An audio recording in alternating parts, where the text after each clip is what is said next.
السلام علیکم۔ آج ہم سٹارٹ کریں گے دوسرے سپارے سے، اور 141 تک آئی تھنک ہم لوگوں نے کر لیا تھا، اور دوسرے سپارے کی پہلی آیت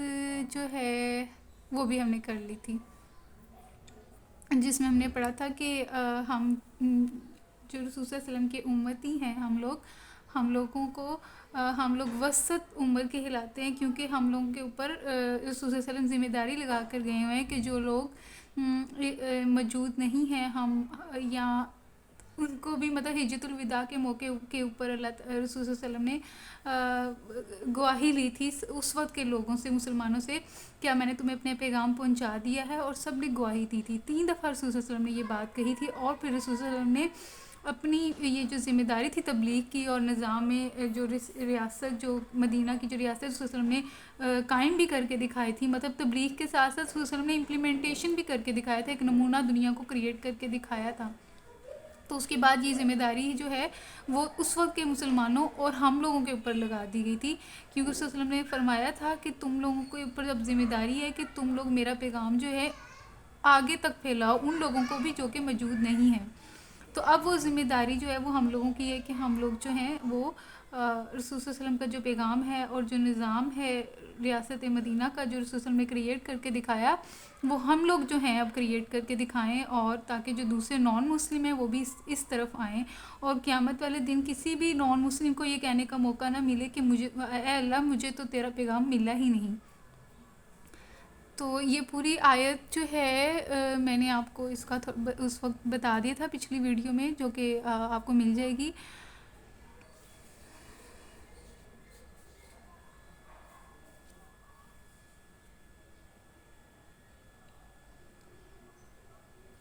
امت وسط،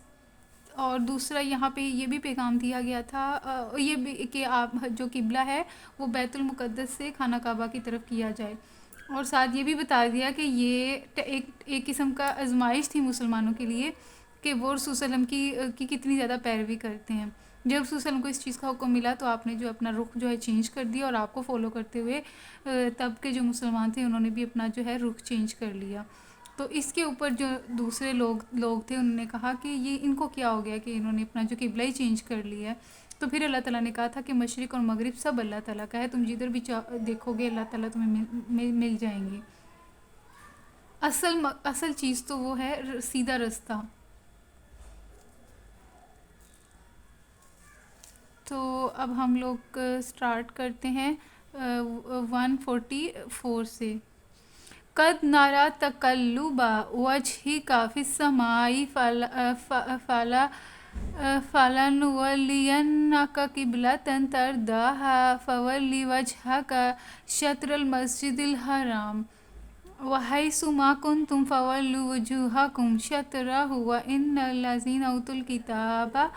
لا يعلمون انہ الحق من ربہم وما اللہ بغافل عما یعملون۔ قد البتہ تحقیق نارا ہم دیکھ رہے تھے تقلب پھرنا وجہی کا آپ کا چہرہ فی السمائی آسمان کی طرف، فَلَنُوَلِّيَنَّكَ قِبْلَةً تَرْضَاهَا تو عنقریب ہم اس کی طرف پھیر دیں گے آپ کو جس کے اوپر آپ راضی ہیں، مطلب اس قبلے کی طرف پھیر دیں گے جس پر آپ راضی ہیں۔ فَوَلِّ وَجْهَكَ تو پس آپ پھیر دیجئے شطر المسجد الحرام مسجد حرام کی طرف اپنا رخ، وَحَيْثُ مَا كُنْتُمْ فَوَلُّوا وُجُوهَكُمْ شَطْرَهُ۔ تو اس طرح نا اس کی تفسیر پڑھتے ہیں وہ آپ کو زیادہ سمجھ آئے گی۔ اے نبی صلی اللہ علیہ وسلم، یہ تمہارے منہ کا بار بار آسمان کی طرف اٹھنا ہم دیکھ رہے ہیں، لو ہم اسی قبلے کی طرف تمہیں پھیرے دیتے ہیں جسے تم پسند کرتے ہو، مسجد حرام کی طرف رخ پھیر دو، اب جہاں کہیں تم ہو اسی کی طرف منہ کر کے نماز پڑھا کرو۔ فَوَلِّ وَجْهَكَ شطر المسجد الحرام تو جہاں کہیں بھی ہو اپنا رخ مسجد فولی تو پھیر لو اپنا چہرہ مسجد حرام کی طرف، وحیث اور جہاں کہیں بھی ہو ماکن ہو تم، فولو تو پھیر لو وجوہکم اپنے چہرے شطرہ اس کی جانب۔ مطلب اللہ تعالیٰ کہہ رہے ہیں کہ رسول صلی اللہ علیہ وسلم کی اپنی دل کی بھی خواہش یہی تھی کہ وہ خانہ کعبہ کی طرف جو ہے رخ کر کے جو ہے نماز پڑھیں، اور وہ بار بار جو ہے آسمان کی طرف بھی دیکھ رہے تھے کہ کب اللہ تعالیٰ کا حکم آئے گا، کب اللہ تعالیٰ کی طرف سے وحی آئے گی۔ تو اللہ تعالیٰ کہہ رہے ہیں کہ میں جو ہوں وہ تمہارا چہرہ صلی اللہ علیہ وسلم، آپ صلی اللہ علیہ وسلم کا چہرہ بار بار دیکھ رہا ہوں کہ آپ کس طریقے مطلب کس نیت سے آپ جو ہے وہ دیکھ رہے ہیں، تو عن قریب میں آپ کی یہ جو ہے دل کی جو مراد ہے وہ پوری کر دوں گا۔ تو پھر اللہ تعالیٰ نے وہی بھیجی کہ سب جو مسلمان ہیں وہ اپنا جو ہے رخ جو ہے قبلہ کا جو رخ ہے وہ خانہ کعبہ کی طرف کر لیں۔ جہاں بھی پوری دنیا میں جہاں کہیں بھی مسلمان ہیں، جب وہ نماز پڑھیں تو اپنا جو رخ ہے وہ قبلہ کی طرف کر لیں۔ وَإِنَّ الَّذِينَ أُوتُوا الْكِتَابَ، اور بے شک وہ لوگ اوتوا الکتابہ جو دیے گئے کتاب، لا یعلمون وہ ان قریب جان لیں گے، حق من ربہم وما اللہ بغافل عما یعملون۔ اس کے بارے میں بھی یہاں پہ یہ لوگ جنہیں کتاب دی گئی تھی خوب جانتے ہیں کہ تحویل قبلہ کا یہ حکم ان کے رب ہی کی طرف سے ہے اور برحق ہے، مگر اس کے باوجود جو کچھ یہ کر رہے ہیں اللہ اسے غافل نہیں۔ مطلب کہ یہودیوں کی کتاب کے اندر اللہ تعالیٰ نے اہل کتاب جو ہیں، اہل کتاب سے مراد ہے یہودی اور عیسائی، تو ان کی کتابوں میں نشانیاں بتائی گئی تھیں آخری نبی کی صلی اللہ علیہ وسلم کی، آپ صلی اللہ علیہ وسلم کی، اور وہ آپ کو انہوں نے وہ ساری نشانیاں رسول صلی اللہ علیہ وسلم کے اندر دیکھ بھی لی تھیں، اور ان کو پتہ تھا کہ آخری جو نبی ہوں گے ان کا قبلہ جو ہوگا وہ خانہ کعبہ ہوگا۔ تو اس لیے اللہ تعالیٰ بتا بھی رہے ہیں ان کو کہ تمہیں پتہ تھا کہ یہ جو ہے قبلہ جو ہے یہی قبلہ ہوگا، لیکن جو تم عمل کر رہے ہو اللہ تعالیٰ اس سے غافل نہیں ہے، اللہ تعالیٰ کو خوب پتہ ہے۔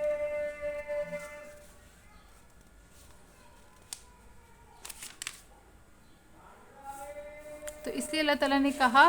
کہ فرمایا کہ یہ جو جنہیں کتاب دی گئی ہے وہ خوب جانتے ہیں کہ قبلہ کا یہ جو حکم ہے یہ ان کے رب کی طرف سے برحق ہے، کیونکہ ان کو پہلے سے اس چیز کا بتا دیا گیا تھا ان کی کتابوں میں۔ وَلَا إِنْ آتَيْتَ الَّذِينَ أُوتُوا الْكِتَابَ بِكُلِّ آيَةٍ مَا تَابِعُوا قِبْلَتَكَ وَمَا أَنْتَ بِتَابِعٍ قِبْلَتَهُمْ وَمَا بَعْضُهُمْ بِتَابِعٍ قِبْلَةَ بَعْضٍ وَلَئِنِ اتَّبَعْتَ أَهْوَاءَهُمْ مِنْ بَعْدِ مَا جَاءَكَ مِنَ الْعِلْمِ إِنَّكَ إِذًا لَمِنَ الظَّالِمِينَ۔ اس کی ابھی ہم تفسیر دیکھ لیتے ہیں یہاں سے۔ تم ان اہل کتاب کے پاس خواہ کوئی نشانی لے آؤ، ممکن نہیں کہ یہ تمہارے قبلے کی پیروی کرنے لگیں، اور نہ تمہارے لیے یہ ممکن ہے کہ ان کے قبلے کی پیروی کرو،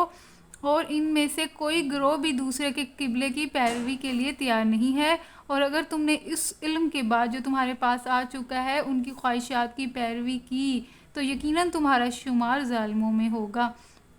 اللہ تعالیٰ کہہ رہے ہیں کہ یہ اہل کتاب جو ہیں ان کے پاس کوئی بھی تم نشانی لے کر آؤ، انہوں نے تمہارے قبلے کی پیروی نہیں کرنی، اور تمہارے پاس تو اب علم بھی آ چکا ہے، تمہاری طرف تو اب وہی بھی آ چکی ہے، تو تم نے بھی اپنا جو قبلہ بنا لیا ہے خانہ کعبہ، جو تمہیں جس چیز کا حکم دیا گیا ہے خانہ کعبہ کی طرف رخ کر کے نماز پڑھو، تو تم بھی اب اس قبلے کو چینج نہیں کرو گے، اور وہ جو ہے وہ بھی نہیں چینج کریں گے۔ اور دوسرا یہ کہ یہودی اور عیسائی آپس میں بھی ایک دوسرے کا وہ اپنے قبلے کی پیروی نہیں کرتے، کیونکہ بیت المقدس کی مشرق اور مغرب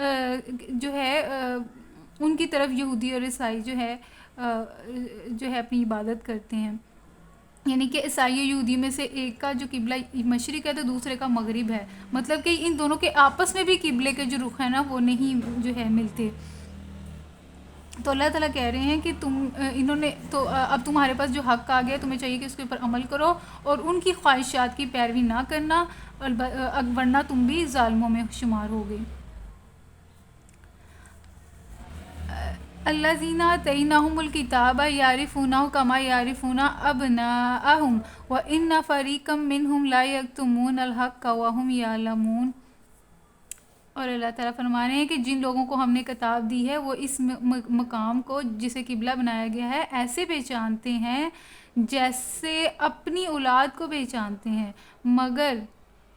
ان میں سے ایک گروہ جانتے بوجھتے حق کو چھپا رہا ہے۔ دیکھیں اللہ تعالیٰ کہہ رہے ہیں کہ اہل کتاب کو ایسے وہ پہچانتے ہیں جیسے کہ اپنے بیٹوں کو پہچانا جاتا ہے، لیکن وہ پھر بھی جو ہے نا حق کو چھپا رہے ہیں۔ الحق من ربک فلا تکونن من الممترین، الحق حق من ربک کا تمہارے رب کی طرف سے ہے، یہ قطعی ایک امر حق ہے تمہارے رب کی طرف سے، لہٰذا اس کے متعلق تم ہرگز کسی شک میں نہ پڑو۔ الحق من ربک فلا تکونن، تو پس تم نہ ہونا من الممترین، شک کرنے والوں میں سے۔ وَلِكُلِّ وِجْهَةٍ هُوَ مُوَلِّيهَا فَاسْتَبِقُوا الْخَيْرَاتِ أَيْنَمَا تَكُونُوا يَأْتِ بِكُمُ اللَّهُ جَمِيعًا إِنَّ اللَّهَ عَلَىٰ كُلِّ شَيْءٍ قَدِيرٌ۔ وَلِكُلِّ، یہ ہے 148 آیت۔ وَلِكُلِّ وِجْهَةٌ، ہر ایک کے لیے ایک رخ ہے جس کی طرف وہ مڑتا ہے، پس تم بھلائیوں کی طرف سبقت کرو، جہاں بھی تم ہوگے اللہ تمہیں پا لے گا، اس کی قدرت سے کوئی چیز باہر نہیں۔ وَلِكُلِّ، اور ہر ایک کے لیے وجہتن، ایک رخ ہے، مطلب اس سے مراد یہ ہے کہ دیکھیں ہر ایک کسی کا نا ایک گول ہے، جس گول کے پیچھے وہ آدمی بھاگ رہا ہے۔ ہر انسان کا ایک نہ ایک گول ہوتا ہے، یہ کوئی نہ کوئی مقصد ہوتا ہے، یا پھر وہ کوئی نہ کوئی اس کا لائف سٹائل ہوتا ہے جس کو وہ فالو کر رہا ہوتا ہے۔ تو ہر ایک کے لیے ایک رخ ہے جس کی طرف وہ مڑتا ہے۔ تو لیکن اللہ تعالیٰ کہہ رہے ہیں کہ تمہیں چاہیے کہ تم اپنا رخ بھلائیوں میں کرو، مطلب نیکی میں کرو، نیکی کی سبقت میں کرو، نیکی کے کاموں میں کرو۔ تو وہ، اور پھر اللہ تعالیٰ کہہ رہے ہیں کہ جہاں کہیں بھی ہو تم دنیا میں، تو اللہ تعالیٰ اللہ تمہیں پا لے گا، تم اللہ تعالیٰ کی رسائی سے نہیں بچ سکتے، اللہ تعالیٰ جو ہے تمہیں پا لے گا، اور اس کی قدرت سے کوئی چیز بھی باہر نہیں ہے، مطلب ہر چیز اللہ تعالیٰ کے کنٹرول میں ہے۔ وَمِنْ حَيْثُ خَرَجْتَ فَوَلِّ وَجْهَكَ شَطْرَ الْمَسْجِدِ الْحَرَامِ وَإِنَّهُ لَلْحَقُّ مِنْ رَبِّكَ وَمَا اللَّهُ بِغَافِلٍ عَمَّا تَعْمَلُونَ۔ وَمِنْ حَيْثُ، تمہارا گزر جس مقام سے بھی ہو، وہیں سے اپنا رخ نماز کے وقت مسجد حرام کی طرف کر لو، مطلب اللہ تعالیٰ وہی کہہ رہے ہیں وَمَنْ حَيْثُ خَرَجْتَ، تم کہیں سے بھی نکلو، دنیا کے کسی بھی کونے سے نکلو،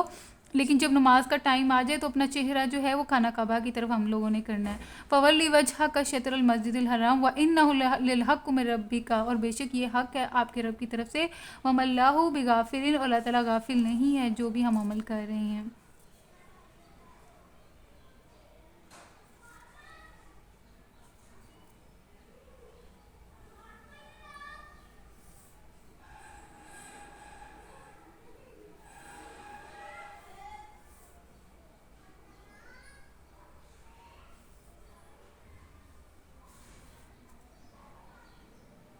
اور اس کے علاوہ یہ تفسیر بھی لکھی ہے بہت پیاری ہے، کہ یہ کہ وہ اصل حکم جو تحویل قبلہ کے بارے میں دیا گیا تھا، یہ حکم رجب یا شعبان میں نازل ہوا۔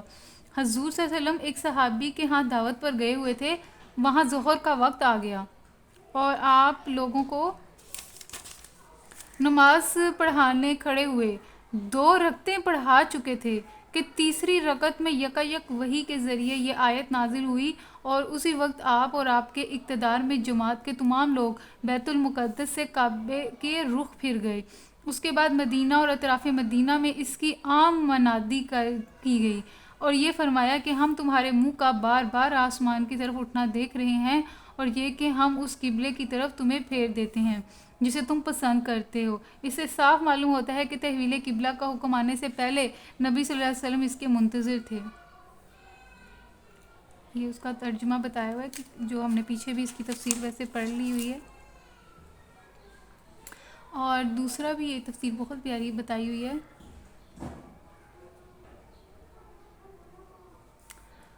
اچھا، یہ عرب کا محاورہ ہے، یہ جو ہم نے پیچھے پڑھا تھا نا، یہ جو ورڈ آیا تھا کہ وہ ایسے پہچانتے ہیں جیسے کہ اپنے بیٹوں کو پہچانتے ہیں، تو اس کے بارے میں یہ بتایا جا رہا ہے کہ یہ عرب کا محاورہ ہے، جس چیز کو آدمی یقینی طور پر جانتا ہو اسے یوں کہتے ہیں کہ وہ اس چیز کو ایسے پہچانتا ہے جیسے اپنی اولاد کو پہچانتا ہے۔ یہودیوں اور عیسائیوں کے علماء حقیقت میں یہ بات اچھی طرح جانتے تھے کہ کعبے کو حضرت ابراہیم علیہ السلام نے تعمیر کیا تھا، اور اس کے برعکس بیت المقدس اس کے 1300 برس بعد حضرت سلیمان کے ہاتھوں تعمیر ہوا تھا۔ اچھا، حضرت سلیمان نے یہ بیت المقدس بنایا تھا، یہ چیز میرے علم میں نہیں تھی۔ یہ بات کسی سے بھی چھپی ہوئی نہ تھی۔ اچھا، اسی وجہ سے اہل کتاب کو پتہ تھا کہ جو ہے خانہ کعبہ کا جب حکم ہوا تو ان کو پتہ لگ گیا تھا کہ یہی وہی نبی ہیں، اور وہ ایسے پہچانتے تھے جیسے کہ اپنے بیٹوں کو پہچانا جاتا ہے، لیکن پھر بھی انہوں نے جو ہے حق کو چھپایا اپنی عوام سے کیونکہ ان کے جو مفادات تھے وہ جاتے ہوئے دکھائی دیتے تھے، اور ضد کی وجہ سے اور حسد کی وجہ سے رسول صلی اللہ علیہ وسلم کو ایکسیپٹ نہیں کیا انہوں نے. یعنی کسی کو یہ کہنے کا موقع نہ ملے کہ یہ اچھے مومن ہیں. یہ پھر اگلی آیت کی تفسیر ہے.